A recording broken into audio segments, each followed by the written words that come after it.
So a few years back, when I first started entering the weird and woeful world of blogging, one of the things I really struggled with that absolute dumpster of my first website was just getting rankings. Try it as I might with our website, it just wouldn't rank for some specific keywords that I was going after. As you can imagine, really frustrating, but I managed to find out one little secret that allowed me to basically jump the queue and get to the top spot in Google: snippets. In the video today then, I'm going to break down a couple of key tips that will just allow you to win the snippet there on Google and hopefully give you a little bit of extra traffic to your website. So let's jump into it. So what exactly is a snippet? So yeah, before we actually decide how to write a snippet, we need to understand what exactly a snippet is. Essentially, a snippet is a piece of information that Google will display in their search engine in position 1 to best answer the question that the searcher is basically asking. Snippets then, if you win them, will allow you to have a much higher click-through rate than the rest of the search results on Google, making them precious raw material / cargo for us bloggers to go after.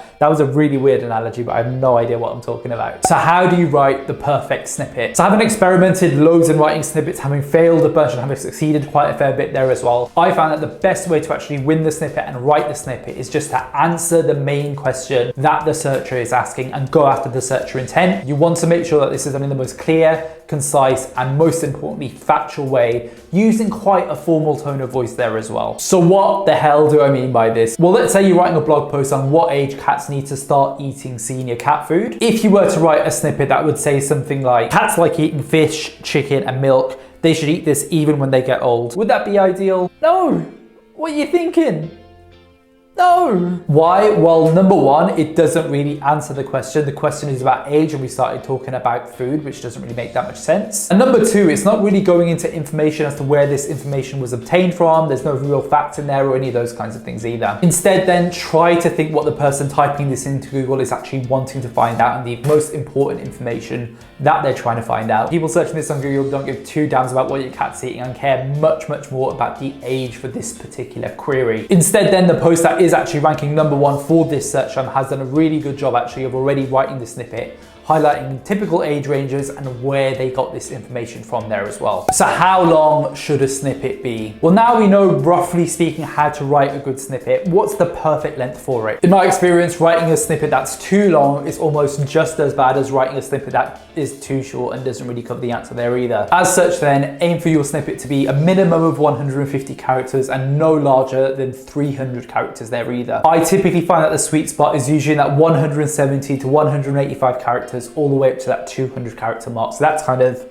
what you really want to aim for. How to format your snippet correctly. So it's all well and good having this snippet there, but if it's buried in your blog post, it isn't highlighted or any of those kinds of things, Google's going to have a harder time of actually finding that information. Google still does a pretty good job of finding the relevant bits and pieces on your website to display in the snippet if it deems you snippet worthy. However, you're just giving yourself a much harder chance if you don't highlight it directly for Google and its little bots to crawl there. As such, ensure that the main keyword snippet and the main answer snippet that you're writing is displayed in your blog post within the first 500 words. On top of this, make sure that you bold the snippet there as well, just to make sure it really stands out on your blog post. Now, that being said, and to make matters much more difficult, not every single blog post you write is gonna need a specific snippet or a snippet in the typical paragraph style. So what exactly do I mean by this? Well, if you're writing a blog post on how to change a car tire, if we look at the search results there, we can see that the number one search result is actually a YouTube video. This basically means that a YouTube video is most likely going to be the most beneficial thing for the reader to look at, and so writing a blog post on this topic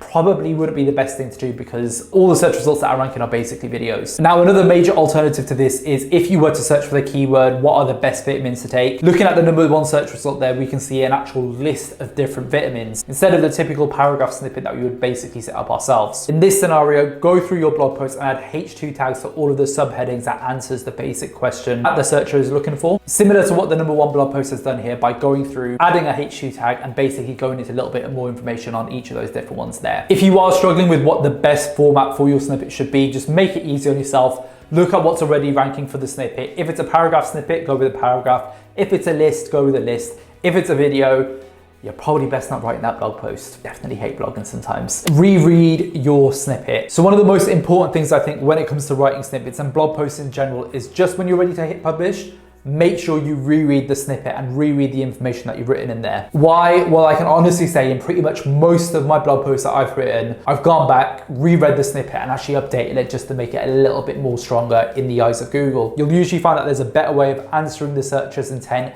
and finding a more concise way of actually writing that snippet there as well. Using the example then at the beginning of this video around what age cats need to start eating senior cat food, with a fresh pair of eyes, I would actually amend this snippet slightly just to make sure that we get to the answer much earlier on in the sentence. So an example that I would use would be to say something like, cats need to move to a senior cat food at 14 years old. According to the AAFP, the main age range which cats need to move to senior cat food will be between 11 and 14 years. Basically saying the same thing, just in a slightly more concise, slightly more factual way with a much more senior tone of voice. This is also 175 characters, so it fits quite nicely within that broad range that we gave a little bit earlier on. Back your snippet up with the rest of your blog post. So finally, you might have written an absolutely fantastic snippet, but guess what? If the rest of your blog post is actually dog poop, then your bounce back rate is going to be absolutely atrocious and you're going to lose that snippet pretty much as fast as you gained it. One of the best ways then to support a strong snippet is by writing a really strong blog post. And one of the best ways I found to do that is just by using as many facts and figures and original research as possible in your blog post. For example, if you're writing a blog post on the keyword, the best temperature to freeze ice cream at, but you want to make sure that your blog stays in that snippet position,